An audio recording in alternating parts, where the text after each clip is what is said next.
Bismillahirrahmanirrahim. Assalamualaikum warahmatullahi wabarakatuh. Selamat siang teman-teman kelas BK, B1, B2 yang saya banggakan. Dan selamat siang juga kepada Ibu dosen. Semoga kita semua dalam keadaan sehat walafiat. Dan tak lupa juga saya ucapkan terima kasih yang sebesar-besarnya kepada Ibu dosen kita yang terhormat, yaitu Ibu Devis Karaayuningrum, Master Psikologi, yang telah memberikan kami kesempatan untuk menyampaikan materi perkuliahan kali ini yang membahas mengenai pendidikan sebagai proses sosial budaya. Sebelum kita mempresentasikan materi hari ini, izinkan saya memperkenalkan terlebih dahulu anggota kelompok 2. Anggi Sugiri, Astria Chandra Sundari, Siti Syariah, Rima Nurmalah, Restu Nurfadilah, Endang Siti Nurlena, Ahmad Latif Fauji, dan Fajar Muhammad Ramadan. Untuk mempersingkat waktu, materi yang pertama akan disampaikan oleh saya sendiri. Pengertian pendidikan. Menurut Ki Hajar Dewantara atau Bapak Pendidikan Nasional Indonesia menjelaskan pengertian tentang pendidikan, yaitu pendidikan di dalam hidup tumbuhnya anak-anak. Adapun maksudnya, pendidikan yaitu menuntun kekuatan kodrat yang ada pada anak-anak itu agar mereka sebagai manusia dan sebagai anggota masyarakat dapatlah mencapai keselamatan dan kebahagiaan setinggi-tingginya. Menurut Kamus Bahasa Indonesia, kata pendidikan berasal dari kata didik dan mendapat imbuhan pe dan akhiran an. Maka kata ini memiliki proses atau cara perbuatan mendidik. Secara bahasa, pendidikan adalah proses pengubahan sikap dan tata laku seseorang atau kelompok orang dalam usaha mendewasakan manusia melalui upaya pengajaran dan pelatihan. Menurut Undang-Undang Nomor 20 Tahun 2003, pendidikan adalah usaha sadar dan terencana untuk mewujudkan suasana belajar dan proses pembelajaran agar peserta didik secara aktif mengembangkan potensi dirinya untuk memiliki kekuatan spiritual keagamaan, pengendalian diri, kecerdasan, akhlak mulia, serta keterampilan yang diperlukan dirinya, masyarakat bangsa, dan negara. Kemudian dalam artian lain, pendidikan adalah usaha sadar untuk menyiapkan peserta didik melalui kegiatan bimbingan, pengajaran, atau latihan bagi peranannya di masa yang akan datang. Jadi secara umum, pendidikan merupakan upaya mengembangkan keseluruhan kepribadian seseorang manusia dalam kaitannya dengan masyarakat lingkungan hidup. Jadi pendidikan ini juga memiliki tujuan, diantaranya yang pertama, peserta didik memiliki wawasan yang menyeluruh tentang segala aspek kehidupan. Yang kedua, memiliki kepribadian yang utuh. Dalam artian lain, pendidikan sendiri memiliki tujuan utama yang tujuannya untuk menjadi media dalam melakukan pengembangan potensi dan mencerdaskan manusia agar siap menghadapi kehidupan di masa yang akan datang. Pendidikan dalam sebuah negara dapat dikatakan sebagai salah satu hal yang sangat penting untuk diperhatikan lagi dan ditingkatkan. Jadi pendidikan ini adalah salah satu ajang atau salah satu proses untuk manusia dapat lebih maju di masa yang akan datang. Materi yang ketiga akan disampaikan oleh Saudara Anggi Sugiri. Kepadanya dipersilahkan. Hubungan antara pendidikan dengan sosial budaya. Menurut Han, tahun 1975 mengemukakan makna pendidikan secara sederhana dapat diartikan sebagai usaha manusia untuk membina kepribadiannya sesuai dengan nilai-nilai di dalam masyarakat dan kebudayaan. Pendidikan mencerminkan kehidupan dan kondisi suatu masyarakat. Program pendidikan tidak dapat dipisahkan dari kekuatan sosial budaya, sejarah, dan filosofi yang semuanya akan memberikan arah kepada pendidikan.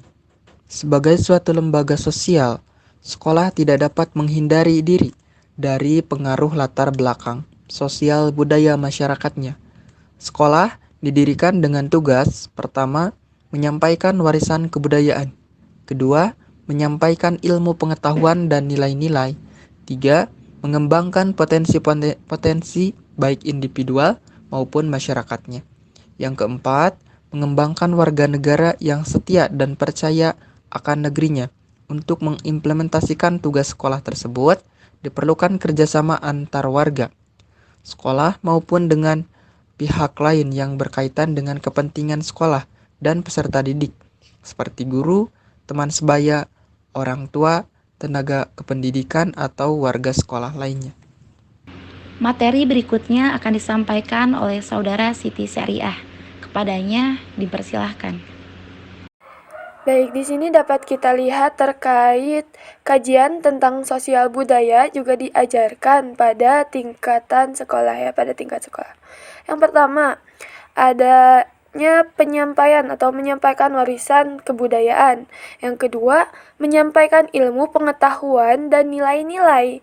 Ya, baik itu nilai budaya, nilai keseniannya, dan lain sebagainya.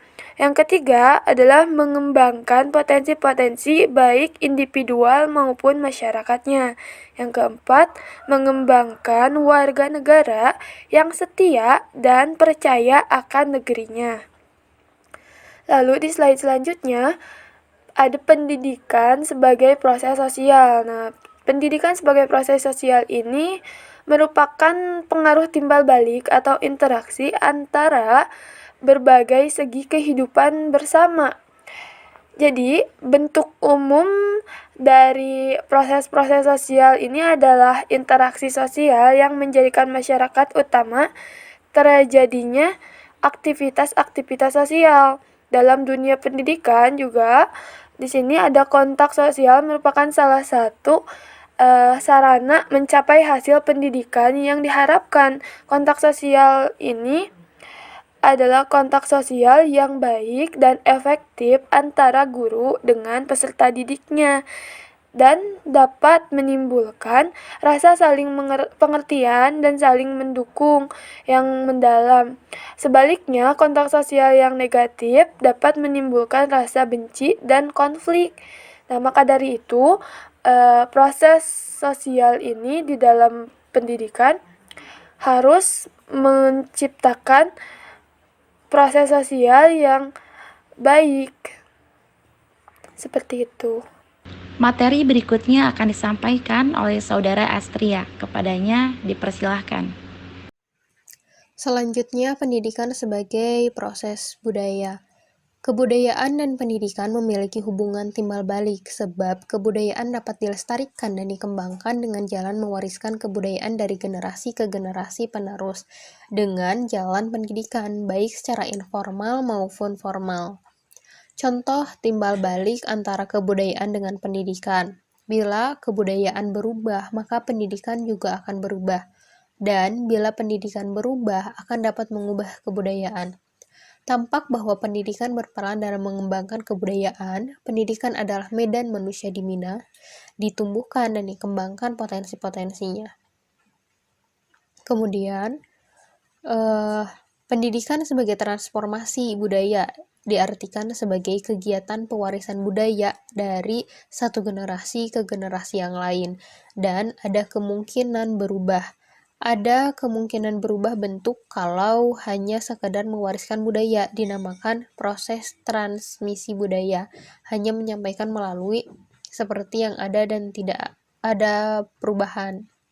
Kemudian pembentukan dan pewarisan kebudayaan dari satu generasi ke generasi berikutnya merupakan suatu proses transformasi. Dalam proses transformasi itulah pendidikan berfungsi. Jadi, proses pendidikan adalah proses transformasi kebudayaan. Salah satu fungsi yang mendasar dari pendidikan adalah untuk mengembangkan kebudayaan itu sendiri.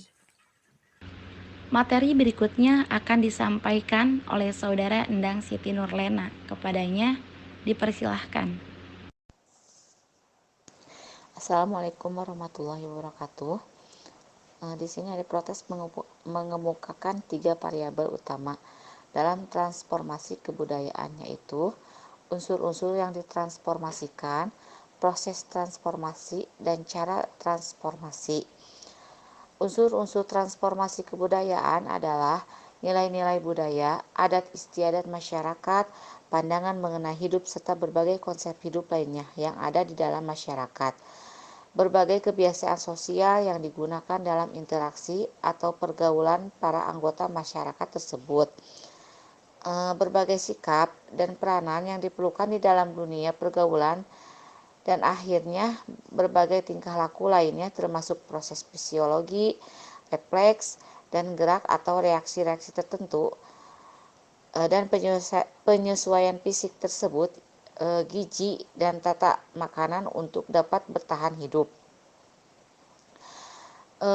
Di sini dalam proses transformasi itulah pendidikan berperan. Jadi, proses pendidikan adalah proses transformasi kebudayaan. Salah satu peran yang mendasar dari pendidikan adalah untuk mengembangkan kebudayaan sebagai proses transformasi budaya. Pendidikan diartikan sebagai kegiatan pewaris budaya dari satu generasi ke generasi yang lain, seperti bayi lahir sudah berada di dalam suatu lingkungan budaya tertentu. Di dalam lingkungan masyarakat di mana seorang bayi dilahirkan, telah terdapat kebiasaan-kebiasaan tertentu, larangan-larangan, dan anjuran, serta ajakan tertentu yang dihendaki oleh masyarakat. Hal-hal tersebut mengenai banyak hal seperti bahasa, cara menerima tamu, makanan, istirahat, bekerja, perkawinan, bercocok tanam. Nilai-nilai kebudayaan tersebut mengalami proses transformasi dari generasi tua ke generasi muda. Ada 3 bentuk transformasi, yaitu nilai-nilai yang masih cocok diteruskan, yang kurang cocok diperbaiki, dan yang tidak cocok diganti. Di sini tampak bahwa proses pewarisan budaya tidak semata-mata mengekalkan budaya secara estafet.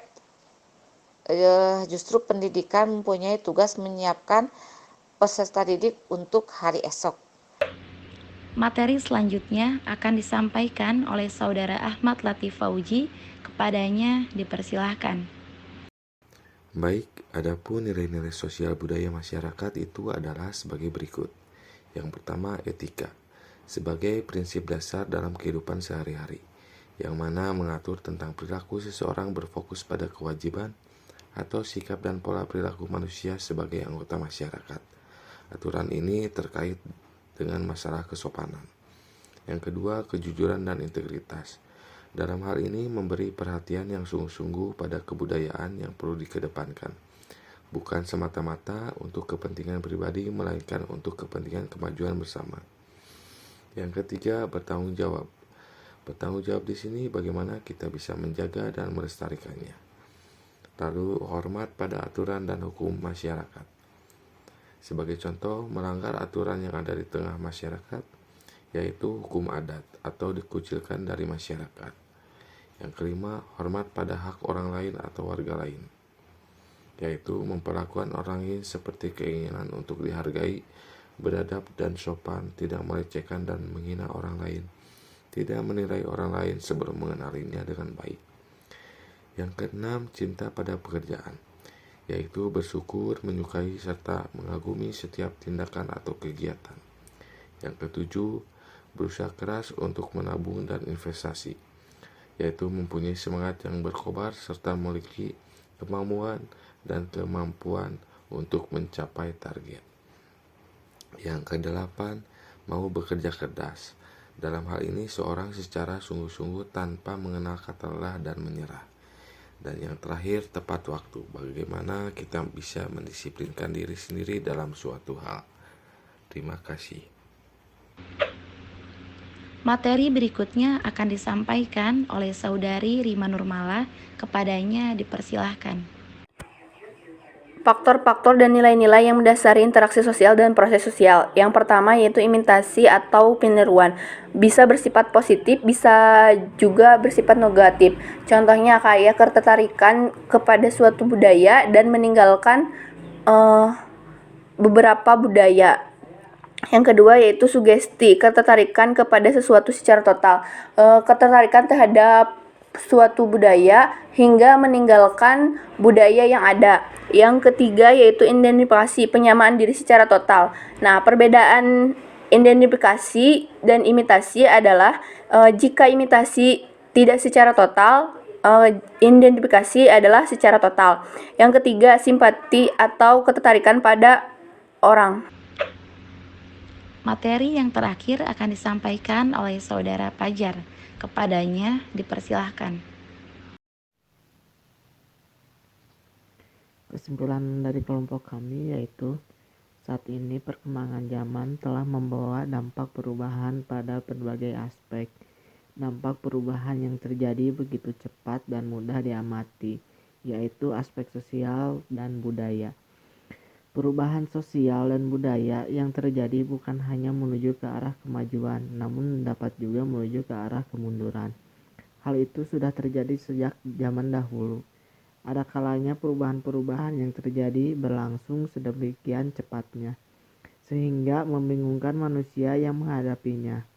Setiap perubahan yang terjadi dalam masyarakat selalu memunculkan risiko kehidupan sosial dan budaya.